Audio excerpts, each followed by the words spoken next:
Bonsoir, les titres du journal. Le Festival des médias Prix Espoir s'est ouvert ce matin au Centre national de radio et de télévision à Brazzaville. 99 personnes ont trouvé la mort dans les accidents de la route ces 6 derniers mois à Brazzaville, Pointe-Noire et ses environs. C'est le directeur général des transports terrestres qui l'a déclaré ce matin. À l'étranger, nous irons dans le Sahel, cette partie de l'Afrique qui est gravement touchée par la sécheresse. Nous parlerons bien sûr sport, notamment de la Coupe de la CEMA qui se déroulera en septembre prochain à Brazzaville. Voilà pour le sommaire. Madame, Messieurs, soyez les bienvenus. Fin cet après-midi, à la Chambre de commerce de Brazzaville, du séminaire atelier sur les nouvelles méthodes de soumission des marchés publics. Du 20 au 22 juillet, les opérateurs économiques étaient à l'école du savoir. Régis Assoula.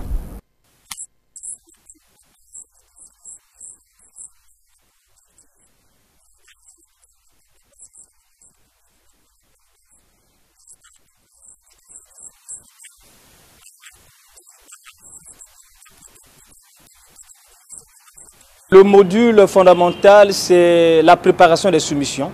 On s'était rendu compte que les opérateurs économiques avaient du mal face à la nouvelle législation sur les marchés publics.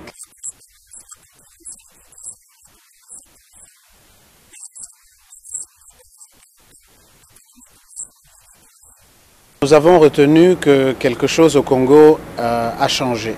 Nous avons retenu qu'il y a une nouvelle méthode d'attribution des marchés. Nous avons retenu que de nouveaux moyens ont été mis en œuvre pour contrôler l'attribution des marchés. Nous avons retenu aussi, bien sûr, aussi des plaintes de la part des opérateurs économiques nationaux qui jugent qu'ils sont lésés par les règles un peu poussées pour avoir accès au marché.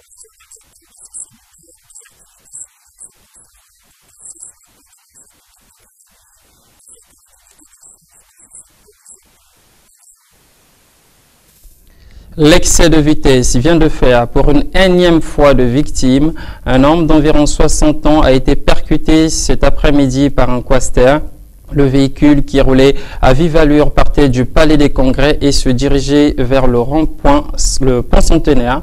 Le chauffeur de ce quaster a pris la fuite juste après cet accident et la victime a été conduite d'urgence au centre hospitalier et universitaire de Brazzaville. Je vous le dis en titre, les données statistiques des accidents corporels sur le réseau national ont été rendues publiques ce jeudi dans la capitale. On note une régression du taux d'accidents enregistrés ces 6 derniers mois par rapport à l'année dernière. Des précisions dans ce reportage d'Emery Patrice Obargui. Les accidents constituent un drame permanent qui nécessite une analyse périodique des données statistiques, lesquelles, pour les 6 premiers mois de l'année en cours, donnent 847 accidents sur le réseau routier national. Ces accidents ont occasionné 1130 morts. Brazzaville et Pointe-Noire sont les villes les plus touchées. Des précisions avec Alphonse Kani.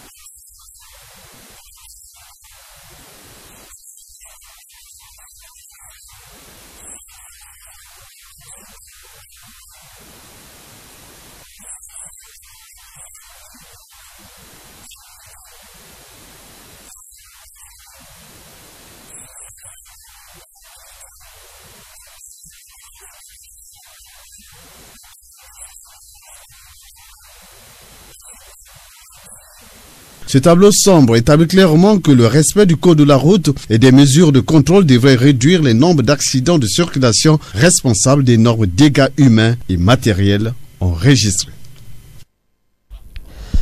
Définis depuis le 15 avril dernier par les autorités municipales, les itinéraires de bus posent toujours problème auprès des populations de certains quartiers de Brazzaville. Pour vous informer de façon précise, complète et concrète, Jean de Paris-Bantimbaléo est descendu en Ngamakosso. Voici son reportage. Ici, nous sommes au terminus de Ngamakosso, quartier nord de Talangaï, 6e arrondissement de Brazzaville. Les populations de cette zone n'ont qu'une ligne pour se déplacer, la ligne 36 qui va de Ngamakosso à Mampassi. Devant une telle situation, les habitants de ce quartier n'ont pas caché leur désolation. Il n'y a pas de bus en destination de Mikalo. Je sors de la gare, j'ai dépensé plus de 600 francs CFA. J'emprunte 4 bus pour m'y rendre et c'est difficile. Les transporteurs en commun qui fréquentent ce quartier, eux aussi, ont déploré ce fait. Une seule chose que nous demandons, la ligne Mikalo-Ngamakosso ou Ngamakosso-Lycée. Si nous osons nous rendre à Mikalo, la police nous interpelle. La définition de la ligne par les autorités municipales a seulement allégé les difficultés de déplacement dans ce quartier.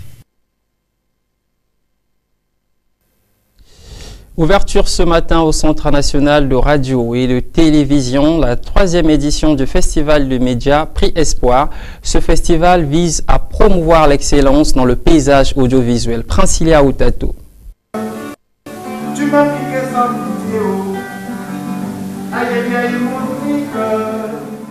C'est au son de cette belle mélodie que la cérémonie d'ouverture du festival Médias et Environnement a été lancée. C'est Bienvenue Okemi en sa qualité de ministre de la Communication qui patronne ce festival. C'est la 2e fois que je suis invité à ouvrir un festival portant mérite